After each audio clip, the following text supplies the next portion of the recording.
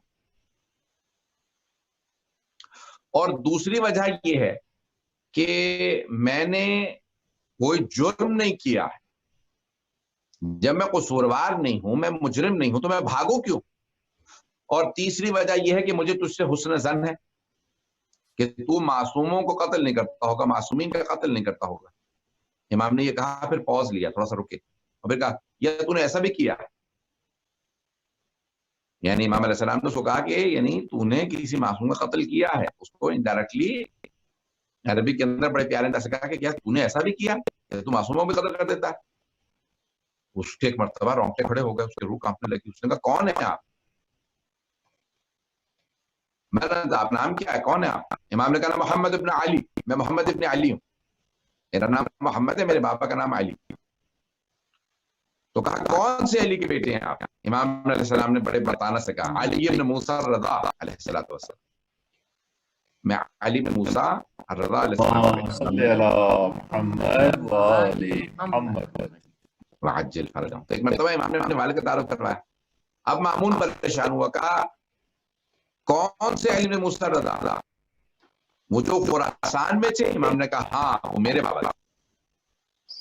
یہ سمجھ گیا کہ یہ امام رضا السلام جو میں امام مامون تھے ان کے اس نے زہر دیا تھا، اور وہ جانتا تھا امام رضا. خاموشی سے چلا گیا اور یہ آیت پڑھنے لگا اللہ اعلم حیث یجعل رسالتہ، اللہ کو بہتر معلوم ہے اسے اپنا کسی رسول بنانا، کسی امام بنانا. یہ کہا اور چلا گیا. اللہ شکر سے کہا قافلے کو آگے بڑھاتا. شکار پہ گیا. عربوں کو عقاب کا بہت شوق ہے، گھوڑوں کا اور عقاب. اس زمانے میں بہت زیادہ مشہور تھے، بڑے بڑے خاندانی کے بادشاہ ہوتے تھے، وہ گھوڑے اور عقاب ضرور رکھتے تھے. گھوڑے ایک عربی نسل کی تھی اور وہ عقاب. تو اس نے ایک مرتبہ اپنے عقاب کو ایک دراج کے پیچھے اڑایا، ایک پرندے کے پیچھے اڑا دیا. عقاب بہت تیزی سے اڑتا ہوا گیا دراج کے پیچھے. دراج ایک مرتبہ تیزی سے اڑا اور عقاب اور دراج دونوں آنکھوں سے اوجھل ہو گئے، نہ جانے کہاں چلے گئے. بہت دیر بعد عقاب واپس آیا. جب واپس آیا تو اس کی چونچ میں یا اس کے پنجوں میں ایک چھوٹی سی مچھلی تھی.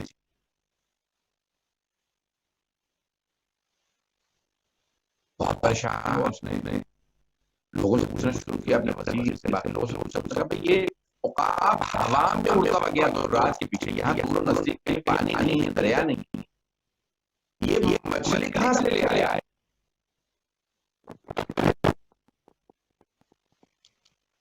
سارے قافلے والے نے کہا ہمیں معلوم نہیں، مجھے معلوم کہاں سے مچھلی لے آیا ہے. وزیر نے مجھے بڑے بڑے دانشور سال سے انہوں نے کہا ہمیں نہیں معلوم.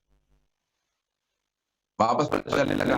مجھ نے کہا ٹھیک ہے، میرے عجائب گھر میں مچھلی کو رکھ دینا اور وہاں پہ لکھ دینا کہ یہ وہ مچھلی ہے جو مأمون خلیفہ کا عقاب ہوا سے لے کے آیا. میوزیم میں میرے بڑا پریشان پوری طرح سے یہ سوچتا رہا یہ مچھلی ہوا میں آئی کہاں سے. بس ایک بغداد پہنچا. جیسے پرانے شہروں کے کوفے کے پرانے زمانے میں شہروں کی دیواریں ہوتی، حدود ہوتی شہر کی اور دروازے ہوتے تھے. جیسے بغداد دروازے پہنچا سارے اس کے سپاہیوں نے اعلان کیا بادشاہ خلیفہ بابا. لوگ راستہ خالی کرنے بھاگنے لگے. جیسے مأمون بغداد داخل ہوا تو دیکھا امام نے محمد رضی اللہ عنہ دوبارہ ایک کونے میں ایک بکری کو کان سے پکڑ کر کھا بار جھکا کے اسجد للہ اسجد للہ اللہ معمول فوراً اترا کمر کو ڈالا بکری سے کھیل رہے ہیں. امام علیہ السلام نے کہا کہ قرآن کی آیت اپنے انداز سے پڑھا کہ قرآن میں کہ میں بے وجہ خلق نہیں کیا انہیں کسی مقصد سے خلق کیا. امام علیہ السلام نے ہمیں کھیلنے کودنے کے لیے خلق نہیں کیا گیا. جیسے امام علیہ السلام نے فرمایا امام پہ مکڑے کھڑے ہو گئے تو پھر آپ کیا کر رہے ہیں مگر کھیلنے کیا کر رہے ہیں. تو امام علیہ السلام نے کپڑے اطمینان سے ساتھ جانوروں خدا کا سجدہ ہمارے بنے کا کھیل. جب جوان ہو جاتے ہیں تو پھر عالم خدا کا سجدہ کرواتے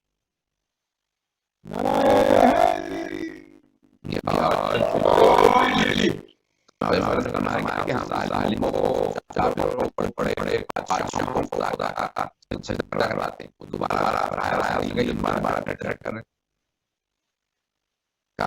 جانوروں کو سجدہ کروانے کیا آپ بھی نماز پڑھتے ہیں؟ میں نماز پڑھتا ہوں. آپ کیوں نماز پڑھتے ہیں؟ آپ نماز واجب نہیں ہے, آپ تو بالغ ہیں. امام علیہ السلام نے بڑے پیارے انداز سے جواب دیا. امام نے کہا جب انسان کو معلوم ہے کہ کوئی شے واجب ہے تو واجب کی بہت بڑا ہمارا اصول کا مسئلہ ہم نے حل کیا. جب تک انسان کو واجبات معلوم نہ ہو کسی کو واجب نہیں معلوم اس پہ واجب نہیں. امام علیہ السلام نے کہا کہ بھائی جب واجب کا پتہ ہے کہ کوئی چیز واجب ہے تو واجب ہے. مجھے پتا ہے میں سمجھنے سے میرے پہ واجب ہے تو بس میں پڑھتا ہوں. اب وہ پریشان یہ بچہ امام کا کرنے کا بھی جواب دے دوں. دل میں سوچا یہ ظالم ہے خود بن جائے. میں ویسے بچپنے کا دیکھیں امام کا بنانا بھی اس وقت کرتا ہے. امام بچوں کی طرح سے بچے نہیں ہوتے. امام نے بچپنے کا جواب بڑے پیارے انداز سے. امام نے کہا میں اس لیے بھی نماز پڑھ لیتا ہوں کیونکہ میں نے دیکھا ہے میری والدہ جب آگ جلانے لگتی ہیں نا تو بڑی لکڑیوں کو فوراً آگ نہیں لگتی. وہ چھوٹی چھوٹی لکڑیاں پہلے جلا کے ڈالتی ہیں پھر بڑی لکڑیوں کو رکھتی ہیں. تو میں سوچتا ہوں کہ چھوٹی چھوٹی لکڑیاں اللہ جہنم میں تیرے لیے تیار نہ کرے. بڑی بڑی لکڑیاں تجھے جہنم میں جلانا مقصود ہے اللہ کا. چھوٹی چھوٹی لکڑیوں کو ڈال یعنی پیارے انداز سے کہا کہ تو جہنمی ہے. میں اپنے انداز سے پیش ترجمہ کر رہا ہوں.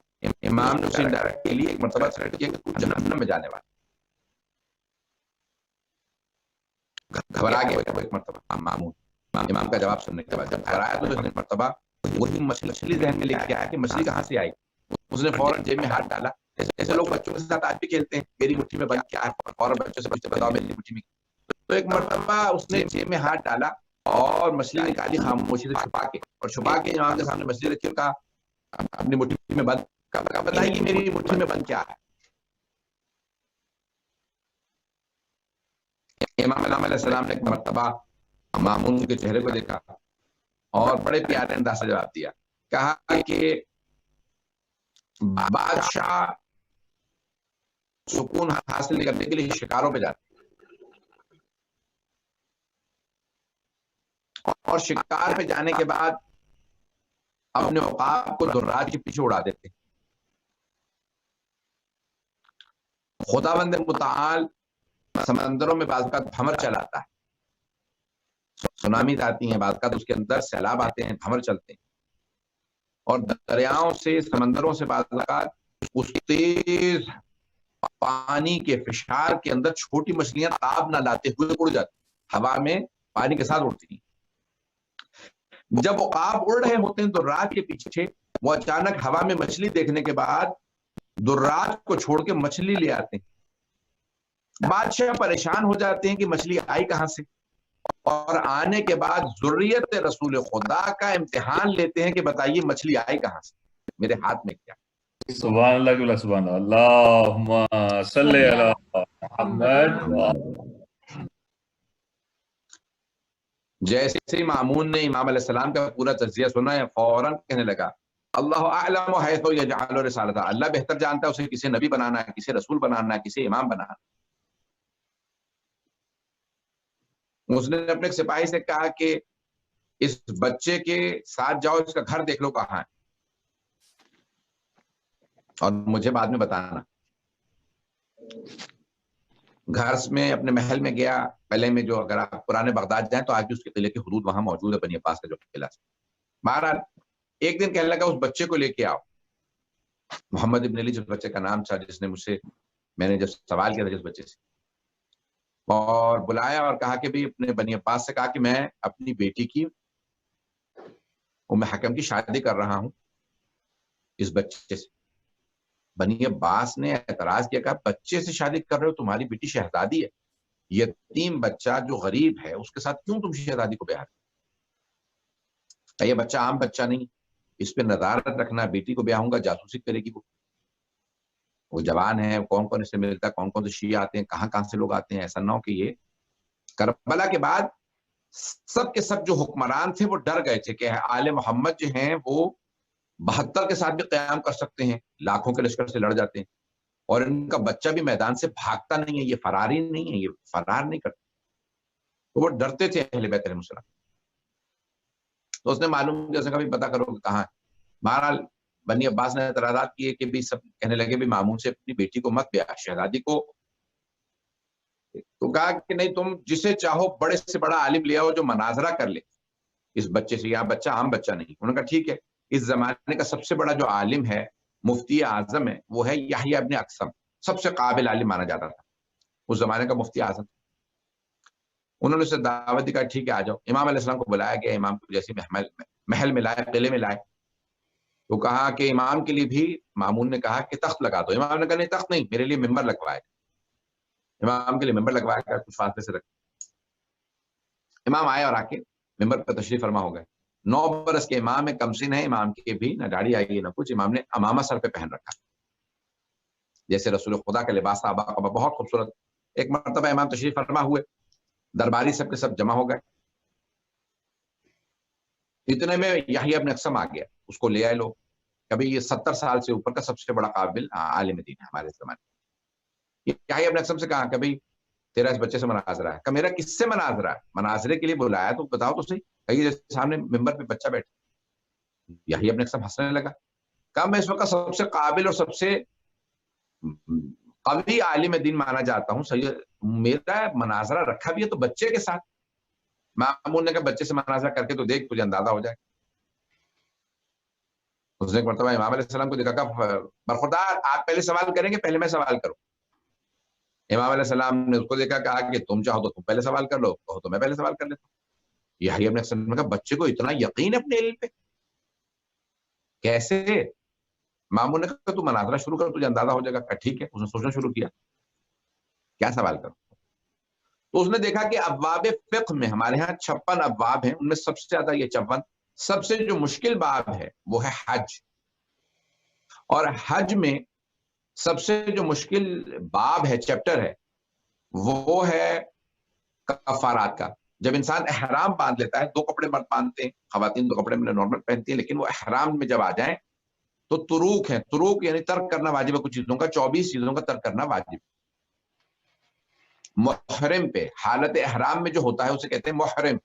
محرم یعنی حالت احرام میں جو آدمی ہے اس پہ 24 چیزیں حرام ہو جاتی ہیں. شکار کرنا حرام ہے، اسلحہ باندھنا حرام ہے، مرد کے لیے سر ڈھانپنا حرام، خواتین کے لیے چہرہ ڈھانپنا حرام، مردوں کے لیے پاؤں کے اوپر کے حصے کو ڈھانپنا حرام، آئینہ دیکھنا حرام. ایسی چیزیں یہ سب حرام ہو جاتی ہیں. 24 چیزیں. ان سب چیزوں کے الگ الگ کفارات ہیں. کفارات آج بھی بہت سے علماء سے پوچھ لیں، وہ کفارات سب کو زبانی یاد نہیں ہوتے کیونکہ ہر چیز کا الگ کفارہ. کہیں پہ اونٹ ہے، کہیں پہ گائے ہے، کہیں پہ بکرا ہے، کہیں پہ صرف استغفار ہے، تو ہر جگہ پہ الگ الگ.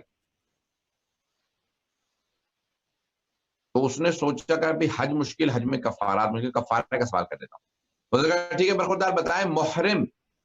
محرم یعنی جو حالت احرام میں، محرم نے شکار کر لیا، بتائیے اس کا کفارہ کیا؟ سارا مجمع پریشان.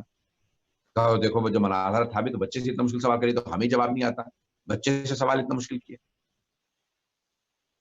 خبردار بتائیں کہ محرم اگر شکار کر لے تو کفارہ کیا ہے؟ امام علیہ السلام نے ایک مرتبہ یحییٰ ابن اقسم کو دیکھا، پھر مسکرا کے کہا تیرا سوال ناقص ہے. کیا مطلب میرا سوال ناقص ہے؟ ہم نے کہا یہی کہ تیرا سوال ناقص ہے، تو سوال مکمل کر پھر میں جواب. سارا مجمع پریشان کہ یہ سوال کیسے ناقص. مامون نے خود کہا، یہی اپنے اکثر نے کہا میرا سوال ناقص کیسے ہے؟ محرم پہ شکار حرام ہے، حالت حرام میں شکار حرام میں جب شکار اگر کر لے تو اس کو کفارہ دینا پڑتا ہے. تو بتائیے کفارہ کیا ہے؟ امام نے کہا تیرا سوال ناقص ہے. سوال ناقص کیسے ہے؟ امام نے کہا یہ بتا، تو نے یہ نہیں بتایا کہ جس نے محرم نے شکار کیا تھا اس نے حج کا احرام باندھ رکھا تھا یا عمرے کا؟ اس نے حرم میں شکار کیا تھا یا حرم سے باہر شکار کیا تھا؟ اس نے جب شکار کیا تھا تو اس نے جانور کا شکار کیا تھا یا پرندے کا؟ اگر جانور کا شکار کیا تھا تو جانور چھوٹا تھا یا بڑا تھا؟ اس نے دن میں شکار کیا تھا یا رات میں؟ اس نے جب شکار کیا تو وہ مسئلہ جانتا تھا یا نہیں جانتا تھا؟ اگر مسئلہ جانتا تھا تو پہلی مرتبہ شکار کیا تھا یا پہلے بھی شکار کر چکا تھا؟ اگر شکار کرنے کے بعد مسئلہ جانتا تھا تو کیا وہ شرمندہ تھا یا شرمندہ نہیں تھا؟ غلام تھا یا آزاد تھا؟ شکار کرنے والا محرم آزاد تھا یا غلام تھا؟ شکار کرنے والا بالغ تھا یا نابالغ تھا؟ امام نے اس کے ایک سوال سے 13 سوال نکالے، 13 شکے نکالے. امام نے کہا بتا تیرا سوال کیا؟ سارا مجمع ایک مرتبہ پریشان حیران اللہ اکبر کہہ رہا تھا. ایک مرتبہ امام نے کہا بتا تیرا سوال کیا؟ کچھ دیر یہی اپنے کب سوچتا رہا، پھر کہنے لگا مجھے خود نہیں پتا میرا سوال کیا، مجھے سمجھ میں نہیں آ رہا، میں یہ ذہن میں نہیں تھی، آپ نے بہت زیادہ سوالات نکال دی. امام نے کہا یہی تو میں پوچھ رہا ہوں، تیرا سوال ناقص ہے، تو بتا تیرا سوال کیا، پھر میں جواب دوں. اس نے کہا مجھے نہیں معلوم. ایک مرتبہ مامون جو خلیفہ بنا ہوا بیٹھا تھا اس نے کہا کہ فرزند رسول کیا ان سب چیزوں میں الگ الگ کفارات ہیں؟ امام نے کہا ہاں ان سب جگہ پہ الگ الگ کفارات ہیں. اس نے کہا فرزند رسول یہ تو میں خود بھی نہیں جانتا تھا، یہ میں بعد میں مجمع جب چلا جائے گا تو میں آپ سے سیکھوں گا کہ الگ الگ کفارات کیا ہیں. شیعہ سنی دونوں کے یہاں آج جو کفارات الگ الگ ہیں وہ امام محمد تقی 9 برس کے امام کے سارے کفارات بتائے. نعرہ حیدری علی. تو اب یہ 9 برس کے بس بھی وقت گزر گیا، آدھے گھنٹے زیادہ ہو گئے، میں زیادہ وقت نہیں لینا چاہ رہا تھا. تو اب امام علیہ السلام نے الگ الگ کفارات بتائے. یہی اپنے سے کہا مجھے نہیں معلوم. جو سب سے بڑا اس وقت عالم تھا جو مفتی اعظم تھا اس نے کہا مجھے نہیں معلوم. امام نے کہا اچھا میرا سوال. وہ بڑا پریشان ہوا، اس نے کہا کہ اس نے میرے سوال کا یہ حال کیا ہے، یہ جب اپنا سوال کریں گے تو میرا کیا حال کریں گے؟ امام نے کہا میرے سوال کی باری مناظرہ ہے تو تم نے کہا ایک سوال تم کرو گے ایک سوال میں کروں گا، تم نے اپنا سوال کر لیا، میرے سوال کی باری. وہ پریشان ہوا، اس نے کہا بھی میں سوال کا جواب دینے کی کوشش کروں گا، اگر سوال کا جواب آیا تو دوں گا، نہیں تو پھر میں آپ سے ہی سیکھوں گا. امام علیہ السلام نے کہا کہ اب ایسا نہ ہو کہ اب یہ سارا مجمع سوچے بچہ کیسا بچہ ہے. تو امام نے کہا میں تو بچپنے کا سوال کروں گا، اتنا کیوں پریشان ہو رہا، میرا تو بچپنے کا سوال ہے، سادہ سا سوال ہے. یہ بتاؤ ایک آدمی تہجد کے لیے اٹھا، اس کی کسی خاتون پر نظر پڑی تو نظر حرام تھی، فجر پہ نظر حلال ہو گئی، طلوع آفتاب پہ نظر حرام ہو گئی، دن چڑھتے ہی نظر حرام ہو گئی، ظہر پہ نظر حرام ہو گئی، عصر پہ حلال ہو گئی، مغرب پہ پھر حرام ہو گئی، عشاء پہ پھر حلال ہو گئی. بتاؤ یہ کون تھا؟ یہی ابن حسن کچھ دیر سوچتا رہا، پھر کہنے لگا نہ میں کسی ایسے مرد کو جانتا ہوں نہ میں کسی عورت کو جانتا ہوں جو دن میں اتنی دفعہ ایک دوسرے پہ حرام ہو حلال ہو حرام حرام. یہ پتہ نہیں کہاں سے آپ نے سوال کیا، مجھے نہیں معلوم. امام نے کہا مجمع میں کوئی ایسا ہے جو سوال کا جواب دے سکے؟ سب نے کہا نہیں، سلونی سلونی تو صرف آپ ہی کی جد علی بن ابی طالب کا امتیاز ہے، یہ ہم کہاں جواب دے سکتے. امام نے کہا مامون تجھے جواب آتا ہے؟ کہا نہیں مجھے بھی نہیں آتا. امام نے کہا یہ جو اس نے تہجد پہ نظر ڈالی تھی تو وہ کسی اور کی کنیز تھی، اس پہ دوسرے کی کنیز پہ نظر ڈالنا حرام. فجر کے وقت اس نے اس کنیز کو خرید لیا، اس پہ حلال ہو. طلوع آفتاب پہ اس نے اس کو آزاد کر دیا، آزاد خاتون پہ نظر ڈالنا حرام. جیسے دن چڑھا اس نے اس سے شادی کر لی، نکاح کر لیا، اس پہ حلال ہو گئے. جیسے ہی ظہر کا وقت ہوا اس نے اس سے زہار کر دیا. زہار طلاق کی اقسام میں سے ہے، اسلام میں حرام ہے. تو کہا وہ اس پہ حرام ہو گئے. اس نے زہار کا کفارہ دے دیا, اس پہ حلال ہو گئے. مغرب پہ اس نے اس کو طلاق دی, لیکن طلاق رجعی تھی, اس پہ حرام ہو گئے. اس نے رجوع کر لیا عشاء پہ, حلال ہو گئے. سارا مجمع دوبارہ اللہ اکبر اللہ اکبر کہنے لگا. کہا کہ بچے نے کہاں سے سوال کیا, ایسا سوال کیا. ایک مرتبہ مامون نے بنی عباس سے کہا کہ آپ سمجھ میں آیا میں کیوں اپنی بیٹی کی شادی کر رہا ہوں. کہا ہاں. مامون نے کہا بتائیے علماء میں سے کون آپ کا حق پڑھے گا. کہیں تو میں آپ کا نکاح پڑھ دیتا ہوں, ان میں سے علماء میں سے آپ کسی سے کہیں. امام نے کہا نہیں, رسول خدا نے علی مرتضیٰ کا نکاح پڑھا تھا. علی مرتضیٰ نے امام حسن حسین علیہ السلام کے نکاح پڑھے. امام حسین نے امام زین العابدین علیہ السلام کا نکاح پڑھا تھا. میرے بابا اگر یہاں ہوتے تو میرے بابا میرا نکاح پڑھتے, لیکن کیونکہ میرے بابا یہاں نہیں ہیں اور میرے بابا جیسا اور کوئی نہیں, مجھ جیسا کوئی نہیں, اس لیے میرا نکاح کوئی نہیں پڑھے گا, میں اپنا نکاح خود پڑھوں. اب سمجھ میں آیا جناب ابو طالب کا مقام جو رسول خدا کا نکاح پڑھ رہے ہیں. جناب رسول خدا کی 13 شادیاں ہیں, 12 نکاح رسول خدا نے خود پڑھے.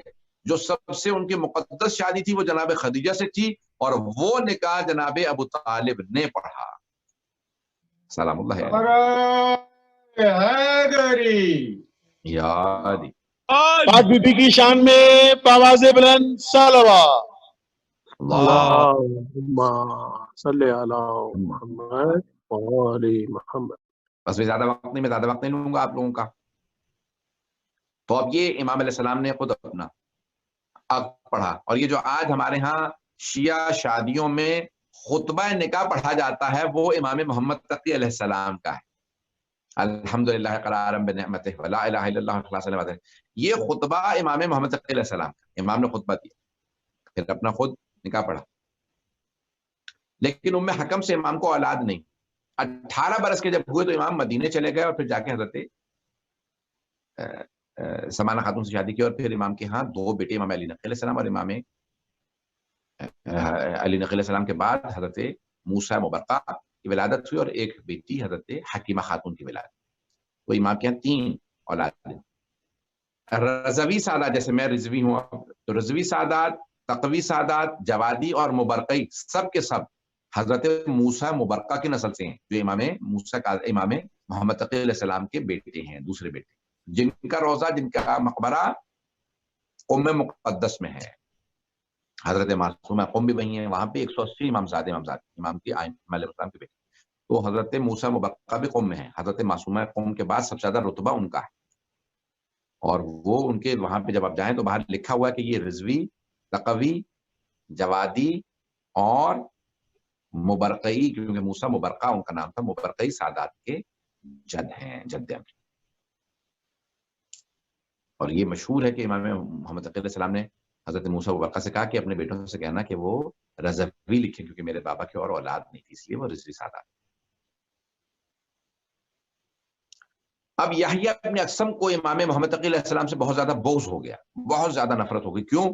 کبھی یہ اتنا سا بچہ مجھے مناظر ہرا دیا, میں سب سے زیادہ مفتی اعظم, میں 70 برس سے زیادہ سارے لوگ مجھے مانتے ہیں, اور یہ بچے نے مجھے مناظر ہرا دی. اب اس کو ضد لگی رہتی تھی میں کسی طرح سے امام کو کوئی ٹیڑھا سوال کروں اور ان کو ہرا دوں. استغفر اللہ. تو وہ الٹے سیدھے سوالات کرتا رہتا تھا. اس نے جان بوجھ کے ایک دن سوال کیا دونوں پہلے خلفاء سے متعلق, کیونکہ اس زمانے میں کیا تھا کہ صرف لوگ شیخین کو مانتے تھے, خلفاء راشدین 4 کو نہیں مانتے تھے. یہ تو شافعی اور احمد بن حنبل نے آنے کے بعد کہا کہ نہیں 4 کو مانو, خلفاء راشدین 4 ہیں, باقی پھر اس کے بعد خلفاء راشدین نہیں ہیں. پہلے صرف اور صرف شروع میں جو ہیں اہل سنت وہ صرف 2 خلیفہ کو مانتے تھے, تیسرے چوتھے خلیفہ کو نہیں مانتے تھے خلفاء راشدین میں. تو خلفاء راشدین میں کہا کہ بھئی یہ ایک مرتبہ وہ یحییٰ ابن اقسم نے امام محمد تقی علیہ السلام سے سوال کیا سارے مجمع میں, کا فرزند رسول, کیا یہ حدیث نہیں ہے رسول خدا صلی اللہ علیہ وسلم کی کہ اللہ نے جبرائیل کو میرے پاس بھیجا اور کہا کہ اے جبرائیل میرے حبیب سے پوچھو, کہو کہ شیخین سے پوچھیں, پہلے دونوں خلفاء سے پوچھے شیخین سے کہ میں تو ان دونوں سے راضی ہوں, کیا یہ بھی مجھ سے راضی ہیں یا نہیں ہے. تو کیا فرزند رسول یہ حدیث نہیں ہے رسول خدا کی کہ انہوں نے فرمایا کہ اللہ نے مجھ سے کہا کہ شیخین سے پوچھو کہ یہ دونوں مجھ سے راضی ہیں یا نہیں, میں تو ان سے راضی ہوں, اللہ نے کہا یہ مجھ سے راضی ہیں یا نہیں. اب امام محمد تقی علیہ السلام کو اس نے اسپاٹ پہ رکھ دیا, کہا کہ بھی بتائیں. اب امام کہتے نہیں ہے جھوٹی حدیث, تو امام یعنی کہ وہ کہتے ہیں شیخین کے منکر, کہتے ہیں ہاں تو جھوٹ.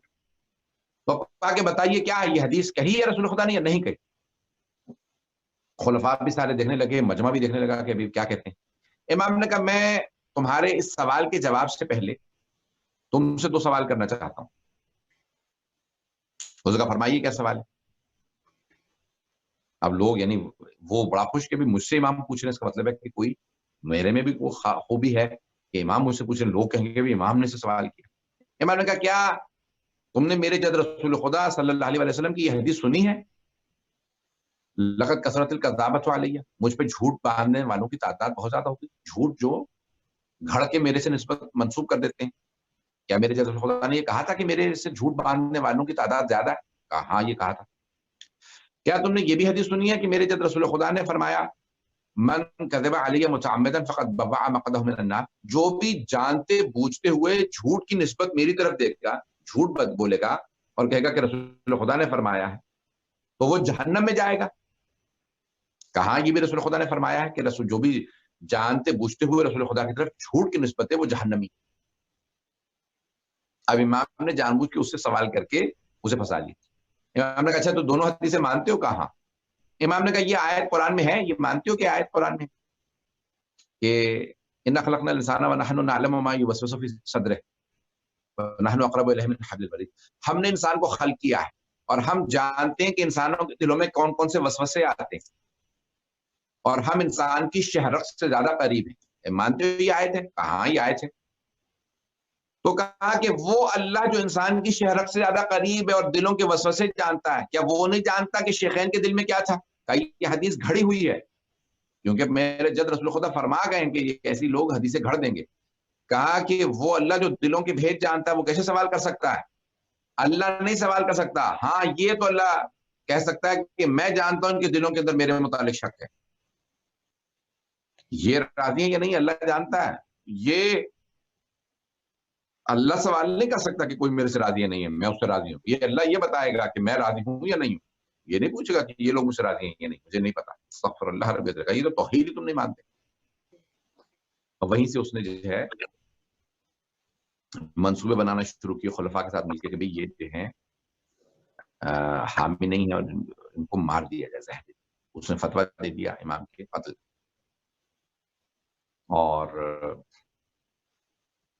حکم نے منصوبہ بنایا اپنے بھائیوں کے ساتھ مل کے جو امام کی پہلی بیوی تھی کہ بھئی انہوں نے دیکھو میرے ہوتے ہوئے دوسری شادی کر لی اور اسے دوسری بیوی سے ان کی اولاد بھی ہو گئی ہے۔ جیسے امام حسن مجتبیٰ کی ایک بیوی تھی جعدہ بنت اشعث، اشعث کندی ملعون کی بیٹی جعدہ بنت اشعث ملعونہ، اس نے امام کو زہر دیا معاویہ کے ساتھ مل کے۔ اسی طرح سے ام حکم نے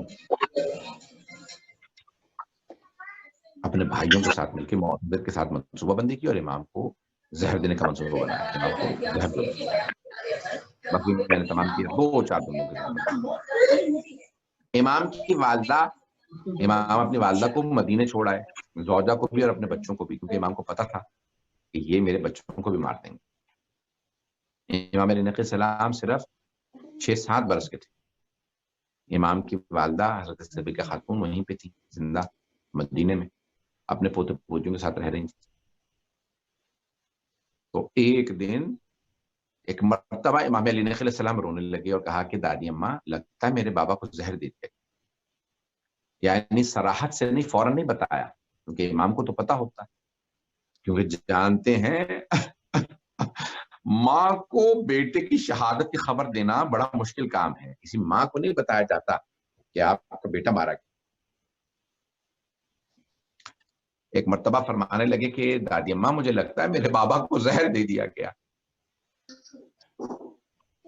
حضرت صدیقہ خاتون نے کہا نہیں بیٹا میرے لال ایسا مت کہو، میرا بیٹا محمد تقی علیہ السلام صرف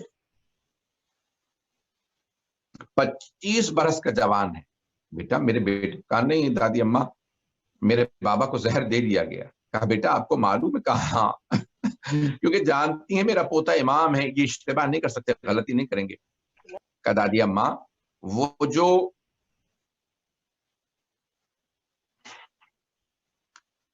فرشتے، وہ جو ملائکہ، وہ جو موکلین امام معصوم کی خدمت میں رہتے ہیں وہ سارے میرے پاس آ گئے ہیں اور وہ خبر دے رہے ہیں کہ امام کی شہادت ہو گئی ہے، دادی اماں میرے بابا کی شہادت ہو گئی ہے.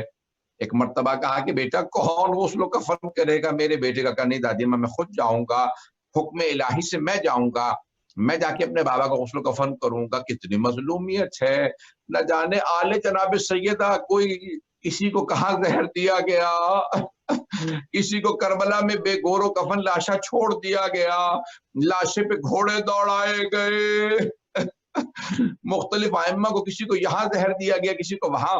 کہنے دادی اماں میں خود جاؤں گا. ایک مرتبہ چلے اور ایک مرتبہ امام علی نقی علیہ السلام نے اپنے بابا کو غسل و کفن دیا. جہاں امام موسیٰ کاظم علیہ السلام کے کاظمیہ میں روضہ تھا، وہاں پہ اپنے دادا، اپنے جد امام موسیٰ کاظم امام محمد تقی علیہ السلام کے دادا کے ساتھ ان کے پہلو میں اپنے بابا کو قبر میں اتارا. میں کہوں گا، پھر بھی کہوں گا، اے مولا امام محمد تقی علیہ السلام کم سینی میں آپ کی شہادت ہوئی، آپ کو زہر دیا گیا، بڑی مظلومیت کے عالم میں آپ کو آپ کے بیٹے نے دفنایا، لیکن مولا آپ کو پھر بھی قبر ملی، آپ کو قبر میں اتارا گیا. لیکن ہائے مولا حسین جن کا لاشا 3 دن تک دھوپ میں پڑا رہا، آپ کے جد حسین کے لاشے پہ گھوڑے دوڑائے گئے.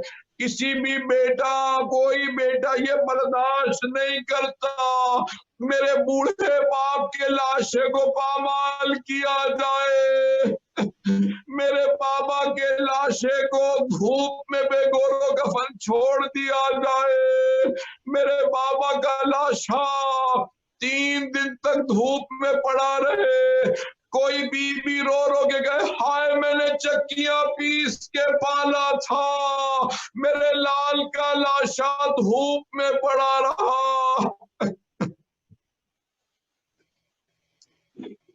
اللہ لعنت اللہ علی القوم الظالمین وَسَيَعْلَمُ الَّذِينَ ظَلَمُوا أَيَّ مُنْقَلِبٍ يَنْقَلِبُونَ.